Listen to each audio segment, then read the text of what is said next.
आप सबकी डिमांड पे आज हम लेके आए हैं ईवीएस के मोस्ट इंपॉर्टेंट क्वेश्चंस।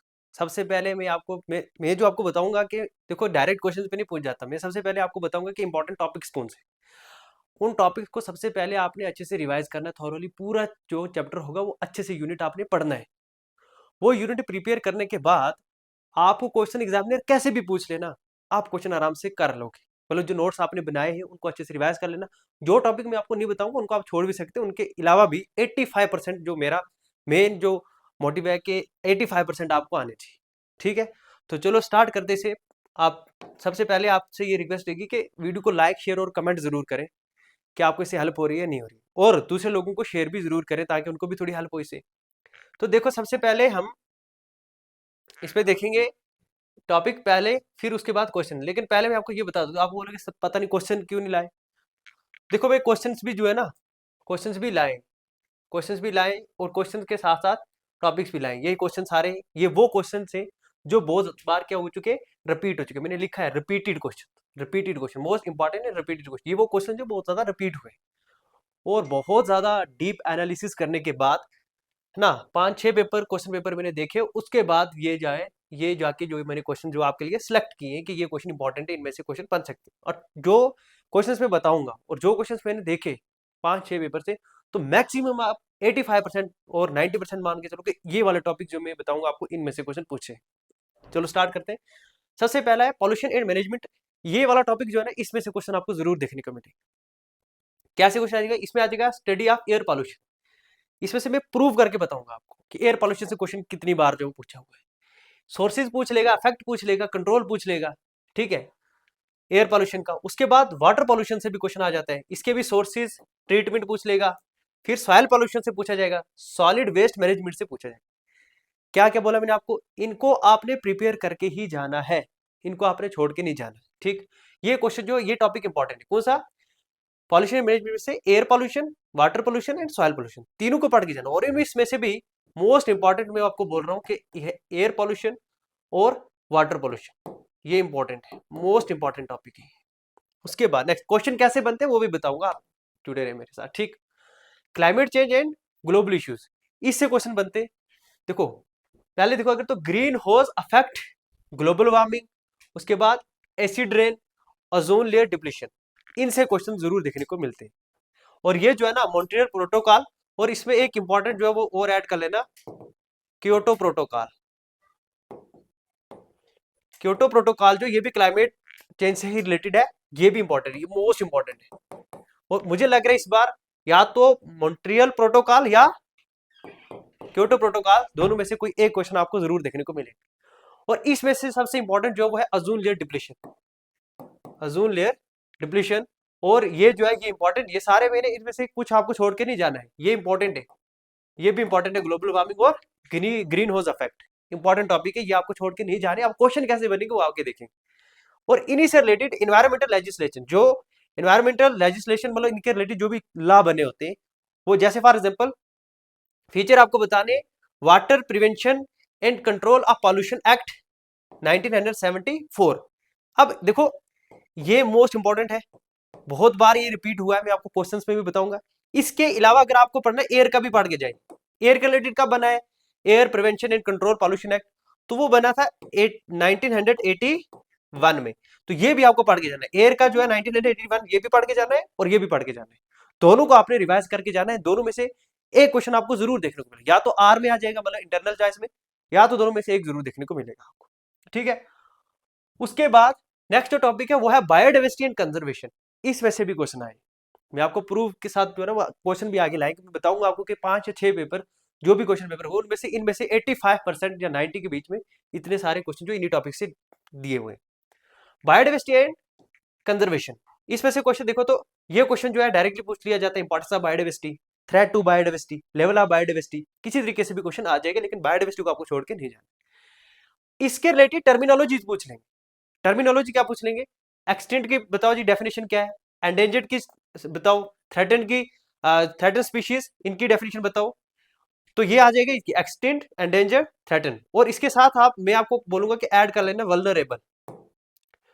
वल्नरेबल जो है ये डेफिनेशन भी पूछी जा सकती है, और critical endangered, critical, endangered.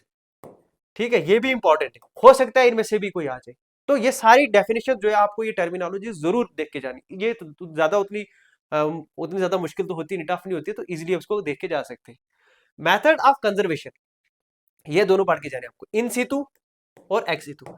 Science stream वालों के लिए तो ये बहुत ज्यादा आसान है। इसमें इन सितु में आपको पढ़ के जाना क्या कौन सी कंजर्वेशन होती है, और एक्स सितु में इसमें आ जाएंगे national park, wild life sanctuaries, इसमें आ जाएगा बोटानिकल गार्डन, ठीक है, और जू एटसेट्रा। ठीक है, ये सब आपको जरूर पढ़ के जाना है।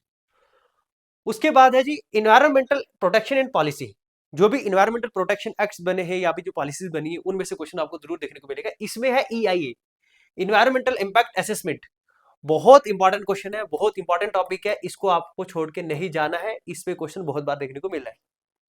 उसके बाद है इन्वायरमेंटल प्रोटेक्शन एक्ट, जो 1986 का 1986 का जो इन्वायरमेंटल प्रोटेक्शन एक्ट है, ये भी पढ़ के जाना है। और सस्टेनेबल डेवलपमेंट कंसेप्ट, जो मतलब इस सस्टेनेबल डेवलपमेंट के रिलेटेड जो भी इसका कंसेप्ट है, ये सब आपने डिटेल में ये टॉपिक पढ़ के जाना है। अगर पूरे टॉपिक आप अच्छे से ये रिवाइज कर लेते हो, जितना भी आपका सिलेबस है, अब देखो कितना सिलेबस है आपका, उसमें से मैंने कितने टॉपिक लिए, तो ये बिल्कुल इजी, आप इसको जो है सर से करके जा सकते हैं। नेचुरल रिसोर्सेज से क्वेश्चन आएगा, मैनेजमेंट ऑफ फॉरेस्ट और वाटर रिसोर्सेज, और नॉन रिन्यूएबल एनर्जी सोर्सेज। इस बार जो है ना, हो सकता है रिन्यूएबल का भी पूछ ले, लेकिन जहां तक मेरा एनालिसिस है उसमें से जो है ना बहुत ज्यादा जो है इसका पूछा हुआ है, तो ये आपको पढ़ के जाना। अब एग्जाम में जो है कौन कौन से इनमें से क्या क्या चीजें आपको पढ़नी है, ठीक है, उसमें देखिए, अगर आपको फोकस आपको करना है काजेज पे, इंपैक्ट्स पे, कंट्रोल्स पे, कंट्रोल मेजर उसके रिलेटेड क्या है, जैसे क्या चीज है, आपने फॉर एग्जाम्पल आपने पढ़ लिया ग्लोबल वार्मिंग। अब ग्लोबल वार्मिंग आपने पूरा पढ़ लिया, ग्लोबल वार्मिंग में कौन कौन सी चीजों पे आपको फोकस करना है, वो पूछ लेगा काजेज क्या है इसके, इंपैक्ट्स क्या है ना, इंपैक्ट इसके क्या है, कंसिक्वेंसेज, कंट्रोल एंड मेजर, कैसे इसको कंट्रोल कर सकते हैं, जैसे पॉल्यूशन के रिलेटेड पूछ लेगा, एयर पॉल्यूशन पूछ सकता है, वाटर पॉल्यूशन पूछ सकता है, सॉइल पॉल्यूशन पूछ सकता है, ग्लोबल वार्मिंग पूछ सकता है, ग्रीन हाउस गैसेज या ग्लोबल वार्मिंग पूछ सकता है, क्लाइमेट चेंज का जो मैंने आपको बताया। तो उसमें से क्वेश्चन कैसे पूछेंगे, काजेस, इंपैक्ट, कंट्रोल, इससे बाहर आएगा ही कुछ नहीं।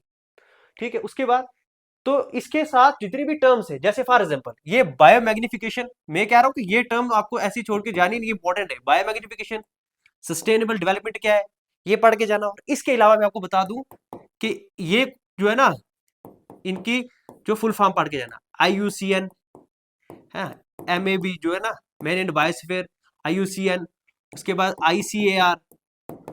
ठीक है, ये सारी जितनी भी इंपॉर्टेंट जो है ना, ये सारी टर्मिनोलॉजी जो है ना, और ये इनकी फुल फॉर्म आप जरूर पढ़ के जाइए, आपको जरूर डायरेक्टली ये देखने को जरूर मिलेगी। ठीक है, डेफिनेशन जैसे बायोमैग्निफिकेशन है, हो सकता है वो यूट्रॉफिकेशन पूछ ले, यूट्रॉफिकेशन क्या होता है, तो आपको पढ़ के जाना है। तो चलो आपको मैं बताता हूँ आपके क्वेश्चन कौन कौन से आए हैं, और कितने क्वेश्चन जो हुए रिपीटेड क्वेश्चन है। ठीक है, कौन कौन से क्वेश्चन बहुत ज्यादा रिपीट हुए, और इन क्वेश्चन को आपको छोड़ के नहीं जाना है। जिनके ऊपर मैं मोस्ट इंपॉर्टेंट लिखूंगा, तो वो तो आपको स्किप करके जाना ही नहीं। ठीक है, बाकी सभी इंपॉर्टेंट है।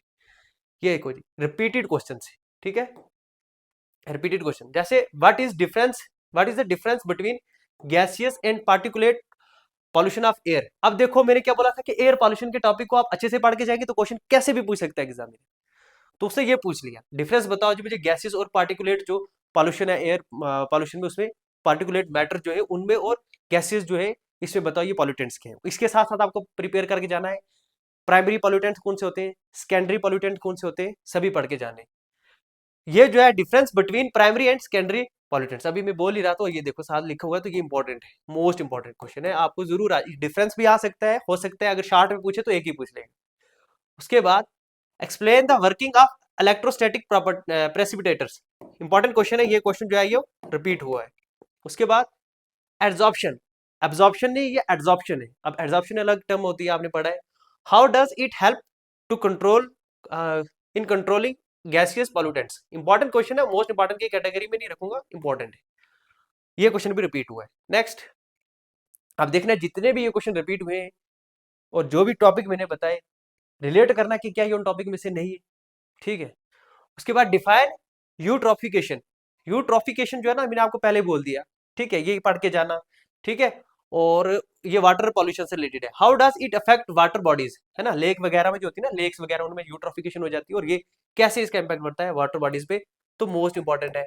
हो सकता है वो ये ना पूछे, वो शॉर्ट में यही पूछ ले, तो मैंने बोला था ऐसी टर्मिनोलॉजी को पढ़ के जाना है। तो जब आपने वो वाटर जो मैंने आपको बोला था चैप्टर वाटर पोल्यूशन रिलेटेड, तो वो अगर आप पढ़ लिया तो फिर तो ये निकल ही जाएगा। Define BOD and why is it important in water quality assessment.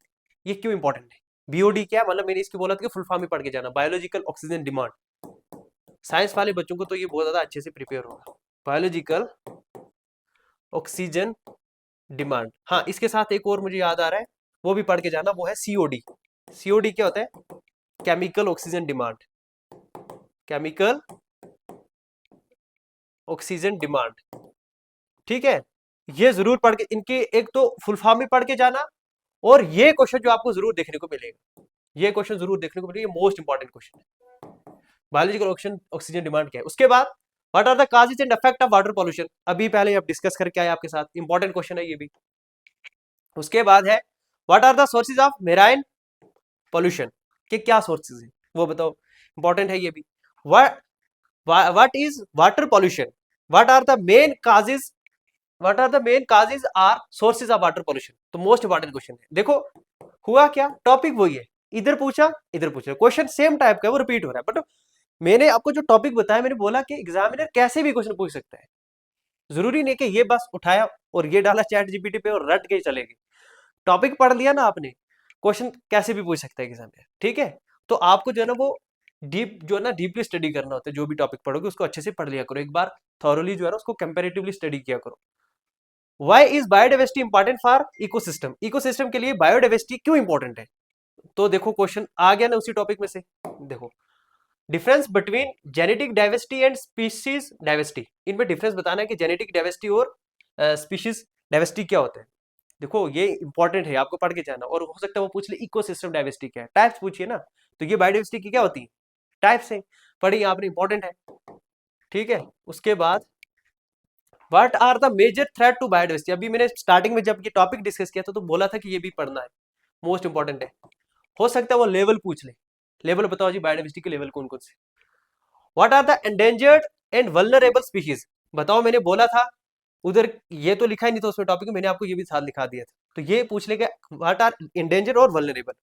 अब हो सकता है इस बार वो ये पूछ ले क्रिटिकल एंडेंजर्ड, एक्सटिंक्ट स्पीशीज, है ना, जो भी रेड डाटा बुक है ना, जैसे आप एक तो ये भी पढ़ लेना, चलो एक मेरे माइंड में और आ गया, ये भी पढ़ लेना, इस बुक के बारे में पढ़ लेना कि ये बुक जो है इसी में सारी लिस्ट होती है, रेड डाटा बुक। हो सकता है कभी वो इसकी डेफिनेशन पूछ ले, what is red data book, और रेड डाटा बुक में जो कितने टाइप की स्पीसीज उसमें क्लासिफाई की है, उनकी कौन कौन सी लिस्ट है, तो ये सारी चीज, ये स्पीशीज उसमें बताई है, एंडेंजर्ड वल्नरेबल स्पीशीज वगैरह, तो इनके एग्जांपल भी लिखने होते हैं, इंपॉर्टेंट है।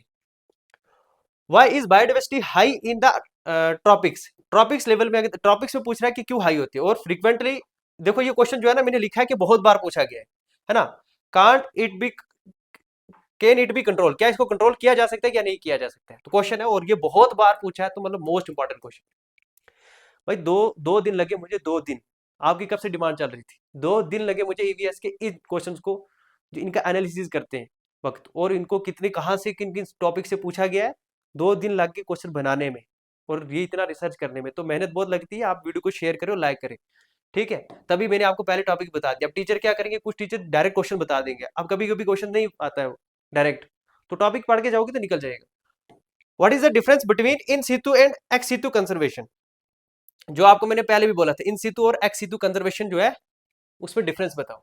ठीक है, हाँ, तो इंपॉर्टेंट है आपको, इन सीटू क्या एक्स सीटू क्या है, आपने अच्छे से पढ़ा, national park, wildlife sanctuary वगैरह, उसमें लिख सकते हैं आप इसको।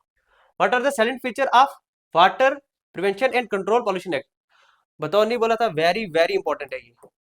हो सकता है इस बार ये ना पूछ के वो वाटर की जगह एयर पूछ ले, तो मैंने बोला ये भी पढ़ के जाना, 1981 का है जो, ये भी पढ़ के जाना, इंपॉर्टेंट है, कोई दोनों दोनों पढ़ के जाने आप।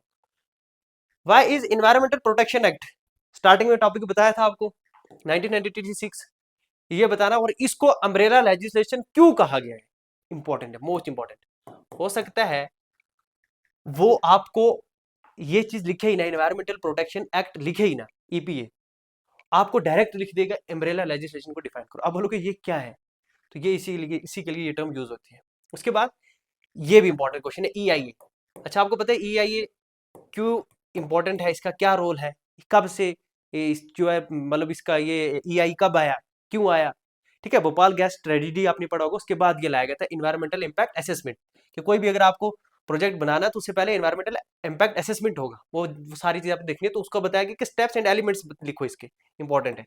हो सकता है आपको ये चीज ना लिख के वो बोलेगा डिफाइन एनवायरमेंटल इम्पैक्ट असेसमेंट को डिफाइन करो, कब आया कैसे आया सारी चीजें। What are the advantages of EIA, देखो अब ऊपर लिखा और नीचे पूछ लिया इसके एडवांटेजेस बताओ, एनवायरमेंटल इम्पैक्ट असेसमेंट के एडवांटेजेस क्या है। उसके बाद है explain in detail the salient feature of environmental protection act जो 1986 का है, तो मैंने उस पहले भी आपको बोला था इससे क्वेश्चन जरूर देखने को मिलेगा, इंपॉर्टेंट है। Next, what are the method of solid waste disposal, solid waste management से, ठीक है, ये शायद मैंने आपको टॉपिक्स में नहीं बताया वेस्ट मैनेजमेंट का, तो ये आपको याद करके जाना है सॉलिड वेस्ट मैनेजमेंट। अच्छा, इसमें से भी आपको इंपॉर्टेंट जो है ना वो आपको करके जाना है ई वेस्ट, देख लेना, अगर लॉन्ग में नहीं आया तो शॉर्ट में ये जरूर देखने को मिलेगा, मोस्ट इंपॉर्टेंट है ई वेस्ट, इलेक्ट्रॉनिक वेस्ट जो होता है ना आपको उसका पढ़ के जाना। उसके बाद ये लिखा है, साथ में लिखा है what is e waste, mention any two impact of e waste, e waste के इम्पैक्ट बताओ, ठीक है, जितने भी हम जो है ना इलेक्ट्रॉनिक आइटम बाहर फेंक देते हैं ये सारा इसका बताओ जी, क्योंकि ये क्वेश्चन जरूर देखने को मिलेगा आपको। कंपोस्टिंग क्या होता है और इसके ये कैसे यूजफुल होते हैं, इंपॉर्टेंट है। 3 प्रिंसिपल्स विद एग्जांपल, 3 प्रिंसिपल पता कौन से होते हैं, ये है reduce, reuse, recycle, recycle, reduce, reuse, recycle, ये 3 आर आपको जरूर देखने को मिलेगा आपको, ये मोस्ट इंपॉर्टेंट है, मोस्ट इंपॉर्टेंट इसको लिख रहा हूं।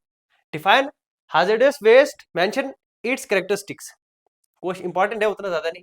सॉलिड वेस्ट क्या होता है, what are their main sources and impacts on environment, important है भाई, ऊपर अगर बता दिया आपको तो क्वेश्चन कैसे भी पूछा जा सकता है, इंपॉर्टेंट है। What are the main component of solid waste management, management से रिलेटेड क्वेश्चन आएगा, इंपॉर्टेंट है, मोस्ट इंपॉर्टेंट है। Main characteristics of hazardous waste, how can hazardous waste be disposed of, अब क्वेश्चन इधर कुछ है इधर कुछ है, टॉपिक आपने अच्छे से पढ़ा होगा तो आप कर लोगे।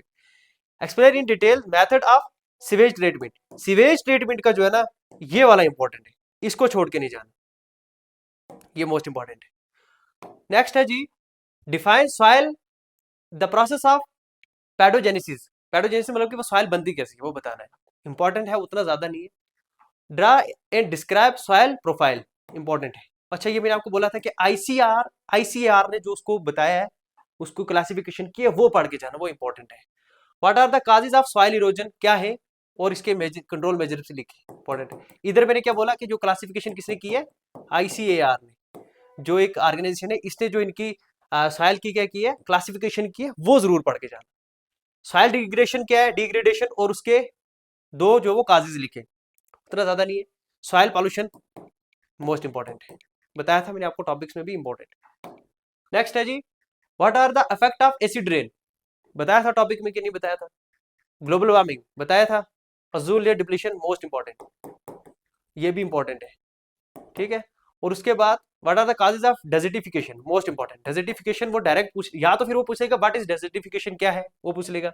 ग्रीन हाउस गैसेज, अगर आपने ग्लोबल वार्मिंग पढ़ लिया तो ग्रीन हाउस गैसेज नहीं आपको पता होगा, आराम से लिख सकते हैं।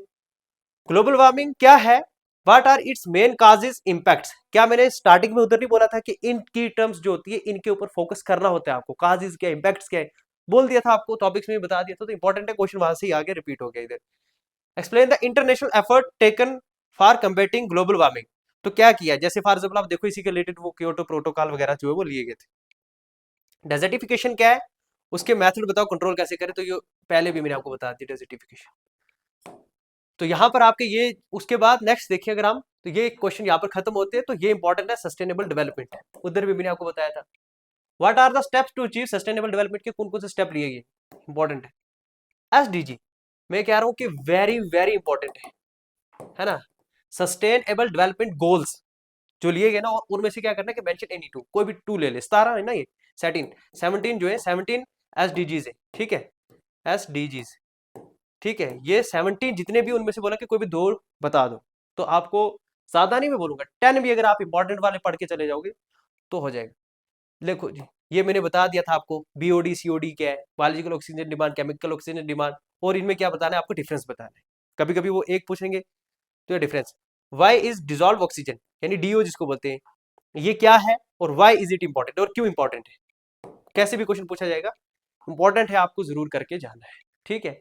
और इसके बाद फिर से मैं बोल रहा हूँ कि आपको जो है ना वो फुल फॉर्म जो शॉर्ट फॉर्म वगैरह पूछिए ना, IUCN की, MAB की, ये सब पढ़ के जाना है, ठीक है। हॉटस्पॉट क्या होता है, बायोमैग्निफिकेशन क्या है, वो टर्मिनोलॉजी भी आपको जरूर पढ़ के जानी है। और यहाँ पर ये इंपॉर्टेंट क्वेश्चन थे जो मैंने आपको बता दिए, इन क्वेश्चन को आपने जो क्या करना है, रिवाइज करना है।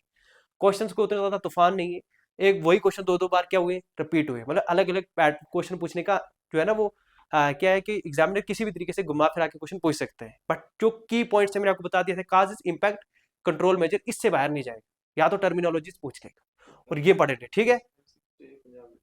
अगर आपको इस पे एमसीक्यू चाहिए तो 100 कमेंट्स अगर आप करेंगे तो मैं कल आपको इसके रिलेटेड एमसीक्यूज जो वो भी प्रोवाइड कर दूंगा, और वो एमसीक्यूज जो बहुत ज्यादा इंपॉर्टेंट है, ठीक है, जो रिपीट हुए। तो मिलते हैं नेक्स्ट वीडियो में, all the best, thank you. तो कम आए, लेकिन इसका प्रेडिक्ट करना बड़ा इम्पॉसिबल होता है ना, 12th का मैथ बहुत बहुत हार्ड होता है। ये सेम है, 12th की कुछ मुश्किल नहीं होता है लगभग, 12th का ये इसका जैसे ना, इसका बहुत बड़ा सिलेबस है। अच्छा 2 दिन लग गए मुझे सारे पेपर से, मेरे 2020 से